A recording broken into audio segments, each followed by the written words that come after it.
안녕하세요. 행궁신 TV입니다. 네, 오늘 영상의 주제는 왜 꼭 수학 선행을 해? 국어나 영어 선행하면 안 되나? 네, 이 주제입니다. 요즘 그 수학 선행 이야기가 많이 퍼졌습니다. 그리고 심지어 어느 지역에서는 초등학교 2학년 때부터 수학 선행을 해야 된다. 뭐 이런 얘기들도 많이 나오고 있고요. 네, 그래서 어린 아이들도 지금 수학 선행을 하는 경우들이 꽤 많은 것 같아요. 네, 이렇게 뭐 거의 유행처럼 이렇게 이야기들 하고 있는데, 자, 일단 그 이전 영상 중에 초등수학 공부 실패의 길 5가지 영상이 있어요. 그 영상을 보면은 5번째가 마케팅 믿고 조기 선행의 애 잡기 이겁니다. 여기서 선행은 수학 선행입니다. 자, 그래서 수학 선행이 유행인데 수학 선행은 자칫 잘못하면 수학 포기자가 되게 될 수도 있어요. 네. 그래서 이게 상당히 좀 주의를 해야 되거든요. 네. 어쨌든 이 정도로 지금 수학 선행이 좀 이렇게 뜨거운 감자처럼 이야기들이 많이 되고 있습니다. 자, 그래서 제가 한번 생각을 해 봤어요. '꼭 수학을 선행을 해야 되나? 뭐 국어나 영어 선행하면 안 되나?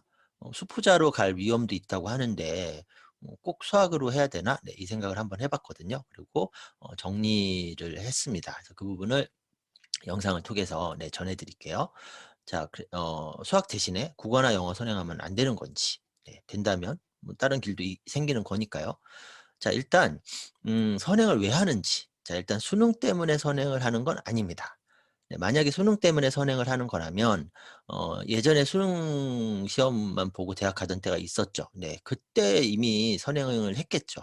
근데 수능으로 대학 가던 그 시절에는 수학 선행을 지금처럼 막 이렇게까지 막 이러진 않았거든요. 물론 뭐 한 경우가 있을 수도 있지만, 네, 지금처럼 뭐 누구나 해야 되는 것처럼 이렇게까지 하진 않았습니다. 네. 수능은 고3 11월 달, 네, 또는 12월 달에 보는 시험이고, 결국 그 직전까지 실력을 끌어올리면 되는 거거든요. 그래서 굳이 막 고등학교 올라가기 전에 고2까지 막 선행을 하고 뭐 그럴 필요는 없었던 거죠. 그래서 수학 선행은 수능 때문에 하는 건 아닙니다. 자, 그러면은 왜 선행을 하게 됐을까요? 그게 현재 대입의 특징인 거죠. 현재 대입의 특징은 수시 그리고 수학 선행입니다. 이 두 가지가 현재 대입의 아주 큰 특징이에요. 자, 대입의 특징은 변합니다. 예전에 대입의 특징이 논술이었던 때가 있었어요. 네.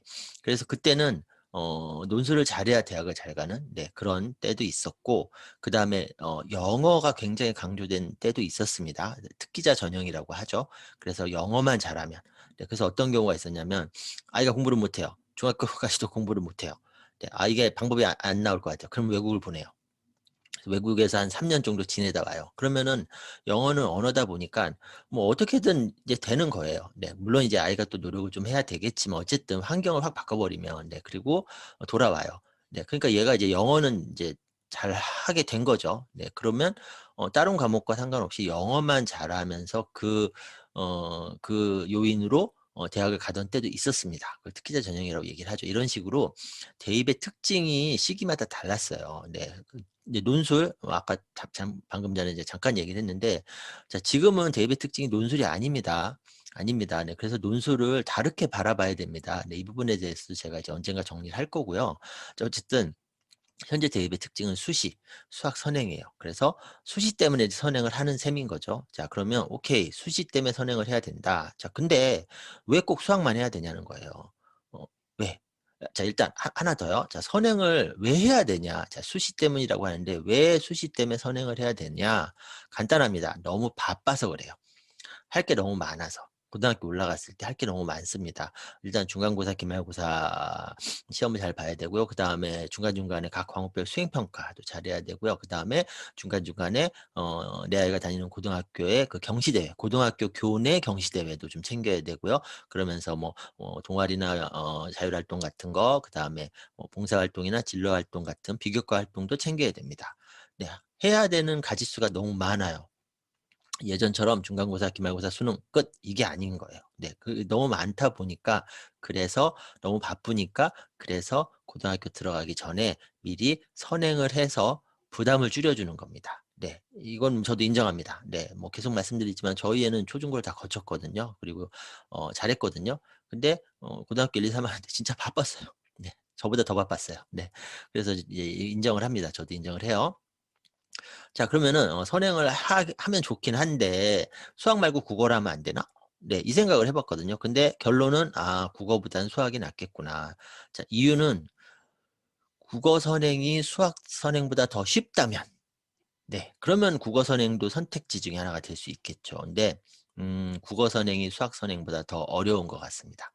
자 국어 선행을 한다는 건 무슨 얘기냐면은 국어 선행을 성공한다는 것은 중학교 3 학년 아이가 고등학교 2 학년 국어, 비문학, 독해 문제를 풀 수 있으면 돼요. 네 그렇게 되는 거는 네 이게 그러니까 국어 독해라는 거는 그렇게 네 이렇게 단순하거나 물론 수학이 단순하다는 뜻은 아니지만 네 어쨌든 그렇기 때문에 국어 선행을 수학 선행 대신 하는 것은 네 적절한 선택은 아닌 것 같습니다. 네. 독해력이라는 게 이렇게 딱 단정지어서 설명하기는 좀 어려워요. 상당히 좀 복합적인 요소들이 작용을 하는 거거든요. 네 그래서 자 그럼 이제 국어는 그렇다 치고 영어는요? 왜냐 영어는 되거든요. 네. 될 수 있거든요. 네. 그런데 영어 선행도 수학 선행을 대체하기는 좀 어렵습니다. 왜냐하면 아까 선행은 수능 때문에 한 게 아니라고 그랬죠. 수시 때문에 하는 거라고 그랬죠. 자 그리고 수시 때문에 한다는 건 무슨 뜻이냐면 고등학교 내신 때문에 하는 겁니다. 그래서 수학 선행을 할 때 고등학교 올라가기 전에 고등학교 2 학년 수학 선행을 한다는 얘기는 고등학교 2 학년 것까지는 고등학교 내신 문제를 풀 수 있는 거기까지 한다는 뜻이에요. 네 그렇거든요. 자 그러면은 수학 선행을 영어 선행으로 대치를 한다면 그러면 영어도 고등학교 올라갈 때 고등학교 2 학년까지의 영어 내신 문제를 풀 수 있을 만큼의 실력을 쌓으면 돼요. 자 그런데 영어 내신 문제는요. 교과서 지문이 나온단 말이에요. 고등학교 영어 중간기말고사 영어 독해 문제에는 교과서 지문이 나와요. 자 그래서 아이들이 어떤 식으로 대비를 하냐면 교과서 지문을 외워 버려요. 아예 상위권 아이들은 지문 자체를 그냥 외워 버리면 그게 된대요. 네. 저희 애도 하더라고요 그렇게. 네. 그렇게 대비를 해요. 자 그러면 좀 단순화시킨 거긴 한데요. 그러면 중학교 3 학년 아이가 고등학교 2 학년까지 영어 선행을 한다는 거는 고등학교 2 학년까지의 영어 교과서 지문을 외운다는 얘기예요. 중학교 3 학년 때. 물론 중학교 3 학년 때 영어를 잘하는 아이라면은 고등학교 2 학년 영어 교과서 지문을 외울 수는 있겠죠. 근데 고등학교 2 학년 올라가서 그때까지 기억을 할 수 있냐는 거예요. 문법은 땡길 수 있겠죠. 하지만 독해는요. 네. 기억을 할 리가 없겠죠. 2년 동안 어떻게 그걸 기억을 하고 있습니까? 그래서 효율적인 방법이 아닌 거죠, 영어 선행을 하는 거는. 네. 그래서 자 그런데 수학은 수학은 달라요. 네. 수학은 단순 암기가 아니거든요. 네. 영어 지문을 외우는 건 단순 암기지만 수학을 고등학교 올라가기 전에 고등학교 2 학년 수학까지 선행을 했다는 얘기는 그거는 단순 암기를 한 게 아니라 그만큼의 문제 해결력을 끌어올렸다는 얘기입니다. 네. 물론 그 수학도 좀 시간이 지나면 까먹긴 하지만 영어만큼은 아니죠. 네. 그래서 결국은 이제 수학 선행을 하게 되는 상황인 거죠. 네. 그리고 또 기왕이면인데 자 이건 서울대입니다. 서울대인데 어쨌든 그 영역별 상대 반영 비율을 보면은 똑같은 점수를 받더라도 국어가 100 이라면 수학은 120 으로 쳐요. 사회과학은 80 으로 치고요. 똑같은 점수를 받더라도. 네. 그러니까 수학을 더 중요하게 여기는 거죠. 네. 그러니까 더 중요하게 여기는 과목이면서 그다음에 국영수에 비해서 좀 더 효율적인 할 수 있는 과목이기도 하고 네 그리고 수학은 따라가기 되게 어렵거든요. 네. 예를 들어서 영어는 그나마 국영수에 비해서 영어는 아이가 정말 죽어라고 하면은 따라갈 수 있는 여지가 좀 있어요. 네. 근데 상대적으로 있는데 수학은 정말 어렵습니다, 따라가기가. 네. 그래서 할 수 있기도 하고 그다음에 효과가 가장 크기도 하고 네 그래서 결국은 수학 선행을 선택을 하게 된 걸로 생각이 됩니다. 자 뭐 제가 매 강의 때마다 매 영상 때마다 강조하는 게 제대로죠, 제대로. 네 이 제대로라는 게 되게 추상적인 말이죠. 그래서 이전 영상에서 네 오늘 영상 말고 이전 영상에서 초등 수학 공부 제대로 하는 그 사례를 제가 보여 드렸어요. 네 그러니까 그 영상을 꼭 한번 보세요. 그러면은 '아 수학 공부를 저렇게 하는 게 제대로 하는 거구나.'라는 감을 좀 잡으실 수 있어요. 네. 아시겠죠? 네, 그래서 그 영상 이전 영상도 꼭 참고를 해 보시고 자 어쨌든 선행 은 하는 게 유리한 건 사실입니다. 네. 그리고 국영수 중에는 어쨌든 수학 선행을 하는 게 네 가장 좋은 걸로 생각이 됩니다. 네. 그러면 이제 뭐가 남습니까?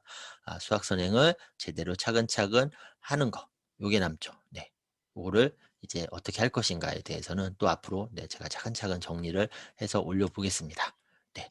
오늘 영상은 여기까지입니다.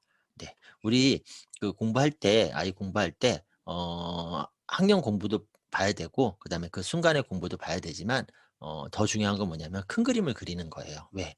우리 때하고 많이 달라졌으니까. 우리는 수능이었지만 우리 아이들은 수시하고 수학 선행이 핵심이거든요.